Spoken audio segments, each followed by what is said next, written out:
What's going on, guys? Welcome back to the channel. If you are new here, this is my 2000 Mustang GT 2.1 liter Kenny Bell supercharged. Today, a lot of people ask me what my suspension setup is, and they never believe me when I say it's stock. I'm serious, everything with the suspension is original. And yes, I do plan on doing actual suspension work.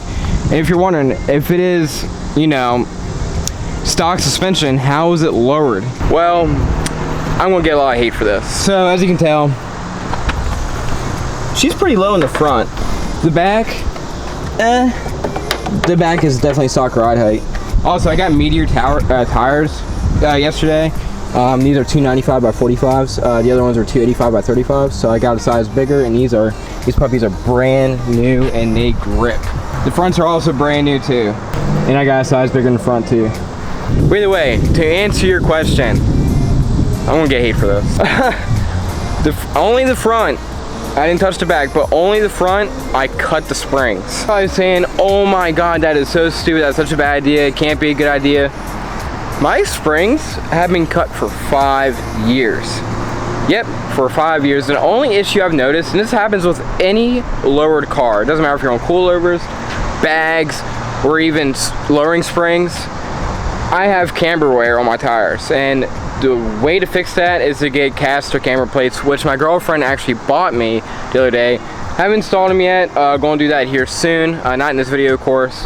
But yeah, camber plates will save your tires when you lower your Mustang. Camber plates are almost a must. The front tires that were on the car before I put these on, they were only 1.5 years old, and the inside of the tire is already showing cord. So it does wear down your tires severely fast when you lower your car without doing the proper camber plates. Other than that, I've had zero issues. The car actually handles less like a boat since they've been cut.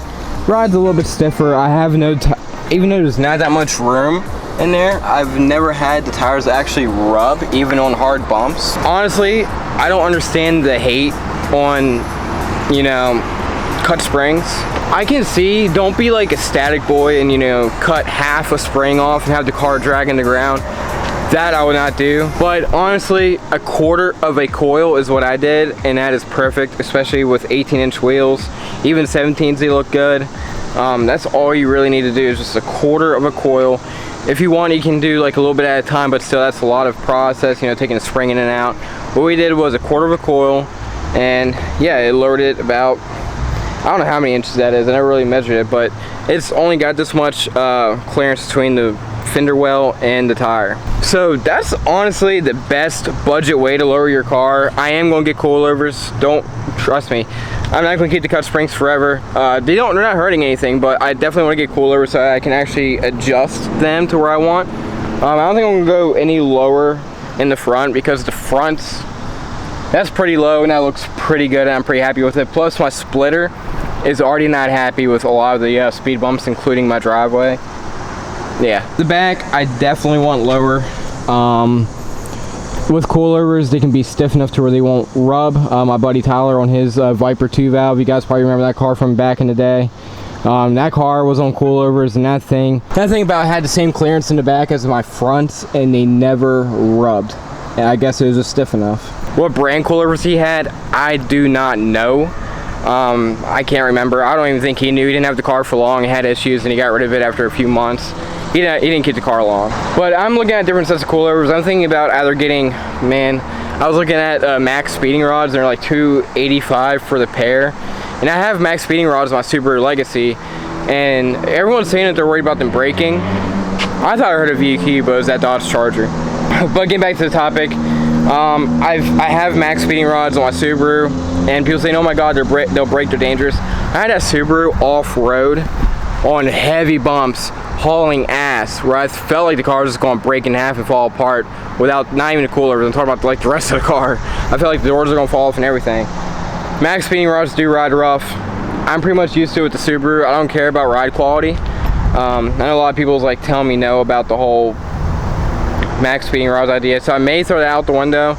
I may go to the next better 2 options, which is Raceland coilovers or Rev 9s. If I want to get a little bit more expensive, I may go with LMR's SV coilovers or even Viking coilovers. Yeah guys, I always see it asked. Everyone asks about, should I cut my springs? Is it a good idea? And everyone in the comments say, no, no, no, no, no, that's not a good idea.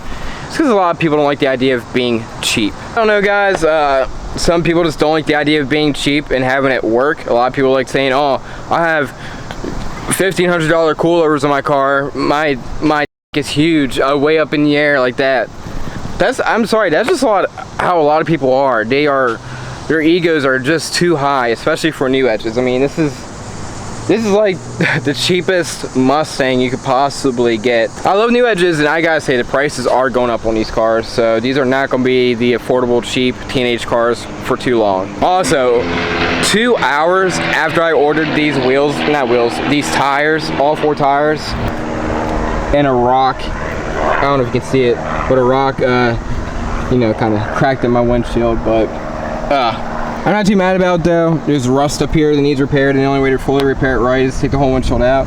So now I just have an excuse to fix the rust and put a new windshield in, and possibly get the whole windshield tinted, which I think will look pretty sick. Alrighty guys, this is going to be the end of this video, so please let me know what kind of content I should be posting. I'm thinking about, since I got brand new tires, about going to the track here soon. Last time I ran at the track, I had a bad clutch that kept slipping, so if I now have a decent clutch, decent tires, I think this car is going to run a decent time for a 2 valve. Alrighty guys, make sure you like, comment, and subscribe. I love all the support. Definitely leave a comment. Whatever you want to leave, you can leave potato, I don't care. Alrighty guys, I will see you guys in the next video.